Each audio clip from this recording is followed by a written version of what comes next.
मालवण किनारपट्टीवरील किल्ले राजकोट इथं छत्रपती शिवाजी महाराजांचा भव्य दिव्य पुतळा हा नव्यानं उभारण्यात येणार आहे। या कामाच्या फाउंडेशनचं खोदकाम सुरू करण्यात आलंय।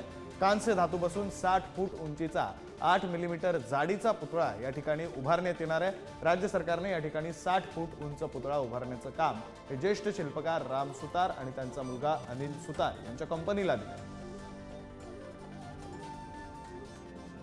प्रतिनिधी उमेश बुचडे हे आपल्यासोबत फोन लाईन वरून जोडले गेलेले आहेत, त्यांच्याकडून अधिकचा तपशील घेऊ। उमेश, खरं तर पुतळा कोसळला होता आणि त्यानंतर मोठं राजकारण तापलं होतं, त्यानंतर आता पुन्हा एकदा नव्या पुतळ्याच्या कामाला सुरुवात झाली। निश्चितच विक्रांत, आपण पाहिलं की प्रत्यक्षात छत्रपती शिवाजी महाराजांचा पुतळाच्या चौतरा आहे त्या चौतऱ्याच्या खोदाईच्या कामाला सुरुवात झाली आहे मालवण राजकोट येथे।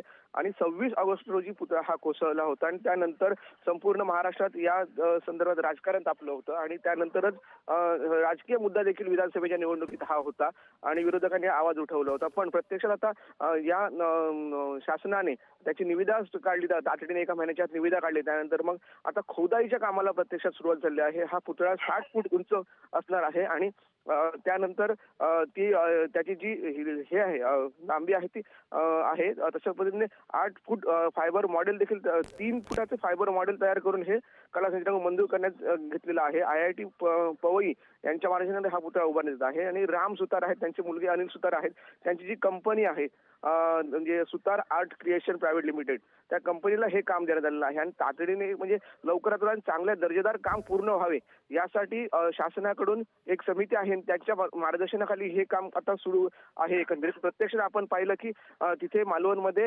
राजकोट किल्ल्यावर खोदाईच्या चौतऱ्याच्या खोदाईच्या कामाला सुरुवात झालेली आहे। म्हणजे लवकरात लवकर काम महाराष्ट्र शासन पूर्ण करेल आणि हे राज्य नवीन महायुती सरकार आहे ते पूर्ण करेल अशी एकंदरीत इथे परिस्थिती दिसते आहे। आणि आपण जर पाहिलं जर ह्या संदर्भात जर पूर्ण छत्रपती शिवाजी महाराजांच्या पुतळ्यासंदर्भात अस्मिता आहे आणि हे काम सुरू झाल्यामुळे पूर्ण कुठेतरी एक समाधान व्यक्त करत आहेत मालवणवासी आहेत, राज्यवासी।